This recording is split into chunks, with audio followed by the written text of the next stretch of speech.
Փետրվարի 12-ն է եւ Կոմիտասի անվան Պանթեոնում Մաթեւոսյանի հուշարձանի շուրջ խռնված դպրոցականներից շատերի համար մեծ վայելքը դեռ առջևում է։ Առաջին հանդիպումը մեծ գրողի մեծ գրականության հետ, որ երկարատև ընթացք է լինելու հայոց հազարամյա լեզվի, մաթեւոսյանական աշխարհի ու փոքր հայրենիքն անեզր հոգևոր տարածքի վերածելու տաղանդի բացահայտման առումով։ Տասնամյակներ առաջ նման մի պատահական բացահայտում սկիզբ դրեց կյանքում եւ կինոյում մի մեծ բարեկամության։ Ռոման Բալայանն այս տարի Երևանում է եւ ընկերոջ Շիրիմին ծաղիկներ խոնարհելուց հետո սիրով հիշում է. ամեն ինչ սկսվեց նռան գույնի ձևավորման խորհրդատու Վիկտոր Ջորբենաձեի նվիրած փոքրիկ շողովածուից։ Այն կոչվում էր Ալխո, երկու գործ էր, Ալխոն եւ Գոմեշը։ Ես կարդացի Գոմեշը եւ ապշեցի, ամբողջ Մոսկվայով մեկ գնեցի այդ գիրքը ու բաժանեցի ընկերներիս։ Բոլորը ցնցված էին, Ռոմա, միթե այսպիսի գրող կա, ով է նա, եւ ես որոշեցի, որ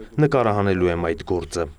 Հետո Մաթեւոսյան Բալայան հանդիպումը տեղի ունեցավ Երևանում։ Դա հոգևոր եղբայրության սկիզբն էր։ Ավելի ուշ Բալայանը դարձավ Մաթեւոսյանների կնքահայրը, իսկ Գոմեշը մեծ էկրան հասցնելու սևեռուն գաղափարը նրան հանգիստ չէր տալիս։ Ցավոք ռեժիսորի հայ ֆիլմին ներկայացրած նախագիծն այդպես էլ չհաստատվեց, եւ այսօր միայն ենթադրել կարելի է, թե ինչ կստացվեր, երբ էկրանին հանդիպեին Մաթեւոսյանի հզոր գրականությունն ու Բալայանի նրբագեղ ճաշակը։ Այսօր էլ ռեժիսորը փաստում է. հրանտը մեծ է բոլոր մեծերից, անգամ Սարոյանից, որովհետև հենց հայկական հողից էր սնվում նրա գրականությունը։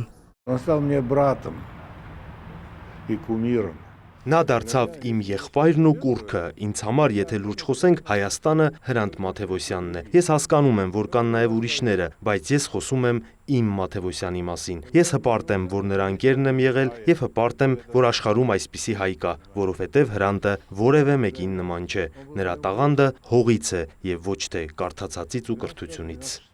Թերևս նաև նկատի ունենալով Մաթեւոսյանի գեղեցիկի այն ընկալումը, որ ծնվում էր ամենապարզ ակունքից, հարազատ բնաշխարհին խորուն կապվածությունից, ռեժիսորը փաստում է, եթե Գոմեշը նկարահաներ, բացարձակապես այլ ռեժիսոր կլիներ, իսկ Մաթեւոսյանից փոխառել է նաև ակնածանք լեզվի հանդեպ ու վստահությունը, որ գրականության հզոր ուժի մեջ է անմահությունը։